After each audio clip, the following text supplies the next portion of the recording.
ಕರ್ನಾಟಕದ number 1 PU college Excel PU college Guruvayanakere. Siddu ಮತ್ತು DK CM ಫೈಟ್ಗೆ twist ಸಿಕ್ಕಿದೆ. ರೇಸಿಗೆ ಹೊಸ ಎಂಟ್ರಿ ಆಗಿದೆ. ನಾನು ಸಹ ಸಿಎಂ ಆಕಾಂಕ್ಷಿ ಅಂತ ಗೃಹ ಸಚಿವ ಡಾಕ್ಟರ್ ಜಿ ಪರಮೇಶ್ವರ್ ಹೇಳಿಕೆಯನ್ನು ನೀಡಿದ್ದಾರೆ. 2013ರಲ್ಲಿ ನಾನು ಕೆಪಿಸಿಸಿ ಅಧ್ಯಕ್ಷನಾಗಿದ್ದೆ. ಸರ್ಕಾರ ಬಂತು, ನಾನೇ ಸರ್ಕಾರವನ್ನ ತಂದೆ ಅಂತ ಇಲ್ಲಿಯವರೆಗೂ ಎಲ್ಲೂ ಸಹ ಹೇಳಿಲ್ಲ.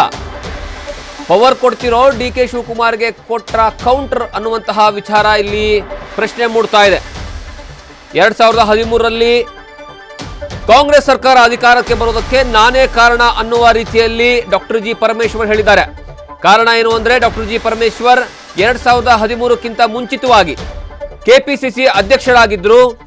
ಆ ಸಂದರ್ಭದಲ್ಲೇ ಕಾಂಗ್ರೆಸ್ ಸರ್ಕಾರ ಅಧಿಕಾರಕ್ಕೆ ಬರುತ್ತೆ.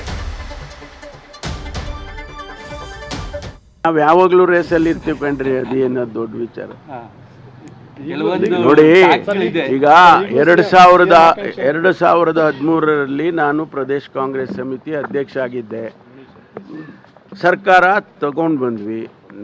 ನಾನೇ ಮಾಡಿದ್ದೆ, ನಾನೊಬ್ಬನೇ ಸರ್ಕಾರ ತಂದೆ ಅಂತ ನಾನು ಎಲ್ಲೂ ಹೇಳಿಲ್ಲಪ್ಪ ಇಲ್ಲಿವರೆಗೂ. ಸರ್ಕಾರ ಎಲ್ಲರೂ ಸೇರಿ ಪಕ್ಷದಲ್ಲಿ ಕೆಲಸ ಮಾಡಿದ್ದೀವಿ. ಜನ ಓಟ್ ಹಾಕಿದ್ರು, ನಮ್ಮನ್ನು ಗೆಲ್ಲಿಸಿದ್ರು. ಆ ಸಂದರ್ಭದಲ್ಲಿ ನಾನು ಪರಾಭವಗೊಂಡೆ. ಒಂದು ವೇಳೆ ನಾನು ಗೆದ್ದಿದ್ದರೆ ಏನಾಗ್ತಿತ್ತೋ ಗೊತ್ತಿಲ್ಲ. ಅವತ್ತು ಹೌದು ರೇಸಲ್ಲಿದ್ದರೆ ಸ್ವಾಭಾವಿಕವಾಗಿಯೂ ಪ್ರದೇಶ್ ಕಾಂಗ್ರೆಸ್ ಸಮಿತಿ ನಮ್ಮಲ್ಲಿ ಕನ್ವೆನ್ಷನ್ ಇದೆ, PCC ಅಧ್ಯಕ್ಷರಿಗೆ ಒಂದು ಅವಕಾಶ ಕೊಡ್ತಾರೆ. ಅದು ಕೆಲವು ಸಂದರ್ಭದಲ್ಲಿ ಆಗೋದಿಲ್ಲ. ಅದು ಗೊತ್ತಿಲ್ಲಪ್ಪ, ಕನಸೇ ಬಿದ್ದಿಲ್ಲ ಅಲ್ಲ ನನಗೆ. ಸರ್, ಈಗಿನ ಸಂದರ್ಭ ರೀತಿಯಲ್ಲಿ ಅಲ್ಲ ಏನೋ ಆಗ್ಬಿಡುತ್ತೆ ಅನ್ನುವಂತಹ ವಾತಾವರಣ ನಿರ್ಮಾಣ ಮಾಡಿದ್ದಾನೆ. ನಿನ್ನೆ ಮುಖ್ಯಮಂತ್ರಿಗಳು 1.25 ತಾಸು ಚರ್ಚೆ ಮಾಡಿದ್ರು. ಇವತ್ತು DK ಅವರು ಭೇಟಿ ಮಾಡ್ತಾ ಇದ್ದಾರೆ. ಸೊ ಎಲ್ಲ ಒಂದು ಕಡೆ ಗೊಂದಲ ಸಾಕಷ್ಟು ದೊಡ್ಡ ಮಟ್ಟದಲ್ಲಿ ಆಗಿದೆ. ಶತಾಯಗತ ಅಧಿಕಾರ ಹಂಚಿಕೆ ಆಗಲೇಬೇಕು ಅನ್ನುವಂಥ ಬಿಗಿಪಟ್ಟು ಆ ಕಡೆಯಿಂದ. ನೋಡಿ, ಈ ಎಲ್ಲ ವಿಚಾರಗಳನ್ನು ನೀವು ಹೇಗಿದ್ರು ನಮ್ಮ AICC ಅಧ್ಯಕ್ಷರು ಮಲ್ಲಿಕಾರ್ಜುನ್ ಖರ್ಗೆ ಅವರು ಬಂದಿದ್ದಾರೆ. ನೀವು ಆಕ್ಸೆಸ್ ಆದರೆ ಅವ್ರಿಗೆ ಕೇಳ್ಬಿಡ್ಬೋದ. ನೀವೆಲ್ಲ ಭೇಟಿ ಮಾಡ್ತೀರಾ, ಚರ್ಚೆ ಮಾಡಿ. 2013ರಲ್ಲಿ ಕಾಂಗ್ರೆಸ್ ಸರ್ಕಾರ ಅಧಿಕಾರಕ್ಕೆ ಬಂದಂತಹ ಸಂದರ್ಭದಲ್ಲಿ ನಾನು KPCC ಅಧ್ಯಕ್ಷನಾಗಿದ್ದೆ.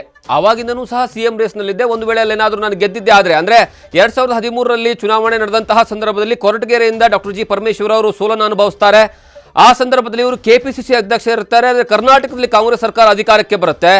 ಆ ಸಂದರ್ಭದಲ್ಲಿ ಬಹುತೇಕ ಆಗಿನ ರಾಜಕಾರಣದ ಬಗ್ಗೆ ಹೇಳಬೇಕು ಅಂದರೆ ಆ ಸಂದರ್ಭದಲ್ಲಿ ಪರಮೇಶ್ವರ್ ಅವರು CM ಆಗಬೇಕು, ನೀವು ಸೋತರು ಸಹ CM ಆಗಿ ನಾವು ನಿಮಗೆ ಸಪೋರ್ಟಿಂಗ್ ನಿಲ್ತೀವಿ ಅಂತ ಹೇಳಿ ಬಹಳಷ್ಟು ಜನ ಕಾಂಗ್ರೆಸ್ನ ಶಾಸಕರುಗಳು ಅವರ ಬೆನ್ನಿಗೆ ನಿಲ್ತಾರೆ. ಸ್ವತಃ ಅಲ್ಲಿ ನಡೆದಿರ್ತಕ್ಕಂತಹ ಶಾಸಕಾಂಗ ಪಕ್ಷದ ಸಭೆಯಲ್ಲೂ ಸಹ ರೇಸ್ನಲ್ಲಿರುವಂಥದ್ದು ಮೊದಲ ಸ್ಥಾನದಲ್ಲಿ ಅವಾಗ ಡಾಕ್ಟರ್ ಜಿ ಪರಮೇಶ್ವರ್ ಅವರು. ಅದಾದ ಮೇಲೆ CM ಅವರು ಏನಂದರೆ ಸಿದ್ದರಾಮಯ್ಯನವರಾಗ್ತಾರೆ. ಬಹಳಷ್ಟು ಜನ ಏನಂದರೆ ತೆರೆಮರೆಯಲ್ಲಿ ಎಲ್ಲರೂ ಹೇಳ್ತಾರೆ ಡಾಕ್ಟರ್ ಜಿ ಪರಮೇಶ್ವರ್ ಅವರಿಗೆ, ನೀವು MLC ಆಗಿ ನೇರವಾಗಿ ನೀವು CM ಸ್ಥಾನವನ್ನು ಪದಗ್ರಹಣವನ್ನು ಮಾಡ್ಬೋದು, ನಾವೆಲ್ಲ ನಿಮಗೆ ಸಪೋರ್ಟ್ ಕೊಡ್ತೀವಿ ಅಂತ ಬಹುತೇಕ 70ರಿಂದ 80 ಜನ ಶಾಸಕರು ಅವರು ಪರವಾಗಿ ನಿಂತ್ಕೊಂಡಿರ್ತಾರೆ.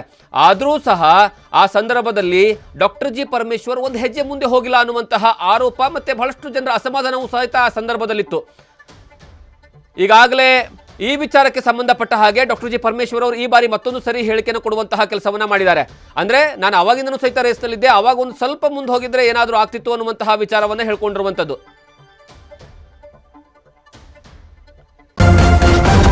ನ್ಯೂಸ್ ಫಸ್ಟ್ ನಿರ್ಭೀತಿಯಿಂದ ನಿಮ್ಮ ಪರವಾಗಿ.